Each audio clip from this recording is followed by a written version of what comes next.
시카고 방세입니다. 나치 독일 아우슈비츠 수용소 유명하지 않습니까? 수많은 사람이 가스 처형실로 죽었습니다. 그런데 그 속에 죽음 직전에 살아나온 한 사람이 나중에 정신의학자가 된 유명한 빅터 프랭클린 박사의 이야기입니다. 그가 경험했던 절대절명 경험을 사상화, 학문화 만든 겁니다. 인간이 갖고 있는 모든 것, 소유, 사람, 심지어 자존심까지 다 빼앗겼는데 그래도 끈질기게 남아있는 것이 있더랍니다. 그게 생명 아니겠습니까? 이 생명을 끝까지 유지할 수 있는 길 중에 하나는 끝까지 의미를 찾는 데 있다 그럽니다. 인간은 동물에서 삶을 살아가는 것은 수백 년, 수천 년 걸리지만은 인간이 동물로 화하는 것은 며칠면 된답니다. 왜냐하면은 아우슈비츠 수용소에서 모든 사람이 동물이 될 수밖에 없지 않습니까? 그래도 그 중에 살아남은 사람들은 삶에 대한 의미를 갖고 있는 사람들이라. 즉 내가 살아야 가족을 만나는데 그 가족을 만난다는 것이 의미입니다. 삶의 목적입니다. 내가 살아야지 이 참상을 알릴 수 있을 텐데 사명입니다. 내가 살아야지 이 원수를 갚을 텐데 등등. 각자 나름대로 살아야 할 이유가 있는 사람, 그 의미가 있을 때는 대체로 살더라 그 말입니다. 그래서 오래 사는 것이 이기는 것이라는 말이 여기서 나온지 모릅니다. 그런데 삶에 대한 의미를 갖지 못할 때는 결국 동물화 되어지는 것이고 그 다음에 죽음으로써 끝나는 것이단 말이죠. 빅터 프랭클은 그 이후에 살아나서 로고드라피라는 심리학 한 장을 만들었던 사람입니다. 성경에는 최초의 사람 아담 이후에 그들의 족보의 이야기가 나옵니다.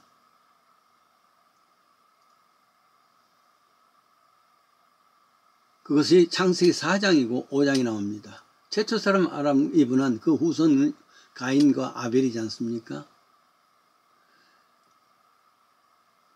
근데 그 결국 물론 그 이후에 가인과 아벨 외에도 자손들이 있었을 겁니다. 그러나 성경에 그 이름은 나타나지 않습니다. 그 이후에 가인은 아벨을 죽이지 않습니까? 성경엔 이 살인자의 후손, 가인의 후손들이 자세하게 창세기 4장에 나옵니다. 그래서 세속적인 족보입니다. 문명이 어떻게 시작되었는가 그 족보가 4장에 가인의 후손을 통해서 나타납니다. 그 대신에 아담은 다시 셋이라는 아이를 낳습니다. 이 셋의 족보가 사실은 창세기 5장에 나오죠. 그것을 우리는 믿음의 계보라 10대까지 기술이 됩니다. 창세기 4장 25절에 그때의 사람들이 비로소 여호와의 이름을 불렀더라. 그러니까 가인의 후손들 세속 족보에는 하나님을 부르지 않았습니다. 그러나 셋의 후손들은 하나님을 이름을 여호와라 이름 불렀단 말이죠. 그런데 셋의 후손도 가만히 보면은 동일한 내용이 반복이 됩니다. 몇 세에 누구를 낳고 몇 년을 살다가 죽었더라. 그런 기술입니다. 이름을 밝히고 나이가 얼마까지 살았는지 장자 이름은 누군지 그 후에 몇 년 더 살았는지 이렇게 해서 몇 년에 죽었다 반복이 됩니다. 이 성경에 나오는 첫 번째 족보를 읽으면서 여러 가지 생각이 많지만 그 중에 한 세 가지 생각이 있습니다. 생각해 보십시다. 첫 번째 생각은 뭐냐 그러면은 와 많이 사셨구나 하는 놀라움입니다. 이들의 평균 수명이 900세 가까이 됐으니까 요즘 100세 산다고 장수 산다 그러는데 그거의 10배를 산다니까 대단한 것이죠. 물론 그 위에 홍수가 나고 난 뒤에 인간의 수명을 120세라 제한했지만은 좌우간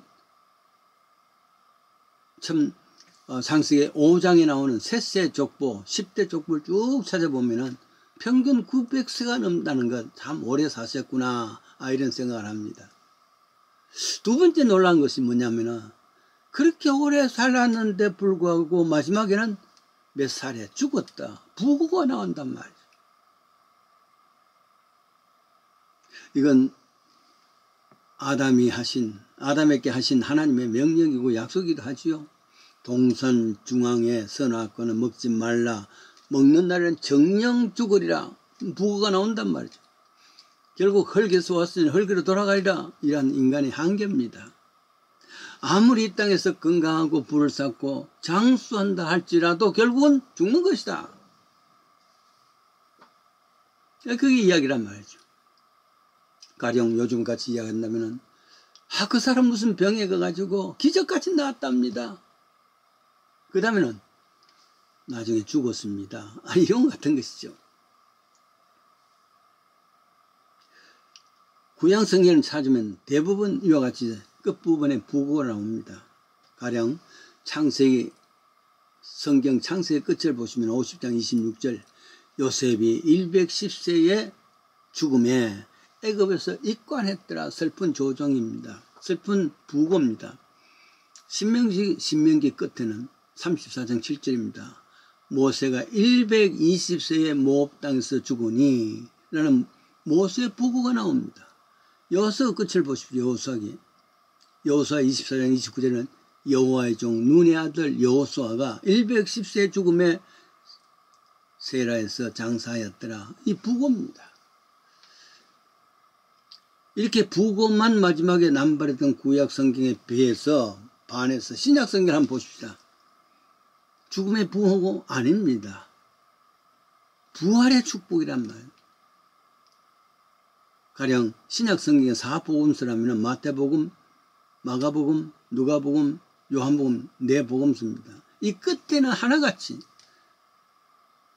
다시 사셨다. 삶의 이 희망에 대한 이야기입니다. 그렇게 해서 다시 사신 것에 대한 경험과 간증을 이야기하는 것입니다.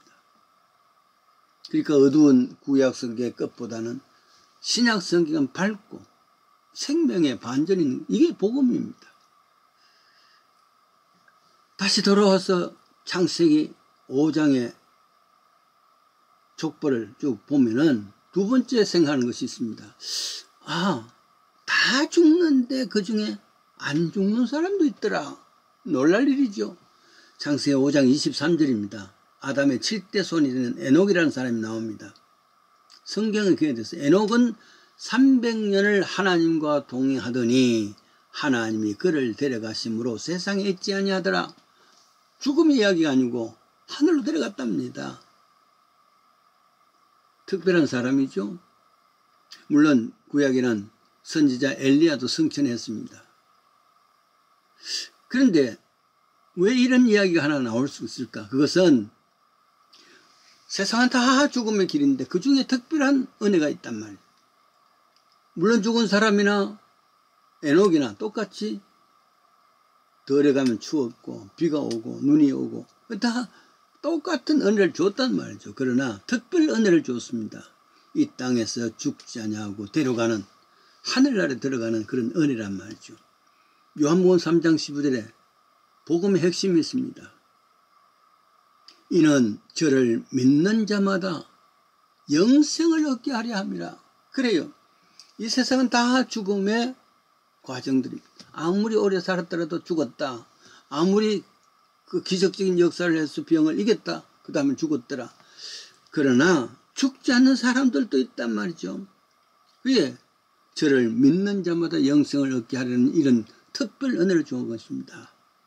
요한복음 3장 15절이죠. 복음을 믿는 사람은 죽지 아니한다는 것, 그 약속입니다. 세상에. 에녹이 죽을 때 365세입니다. 말하자면 다른 사람들은 900세 가까이 살았는데 에녹은 그 3분의 1밖에 안 살았습니다. 그러나 하늘로 데려갔으니까 생각해 보십시다. 오래오래 이 땅에 살다가 죽었다. 이게 귀중합니까? 이 땅에서 별로 못 살았다. 그런데 영생을 얻었다. 어느 것이 귀한 것입니까? 후자는 영생이란 것은 영원한 것입니다. 영원한 것과 천년, 1000년 살았다는 것하고 어느 것이 오래되는 겁니까?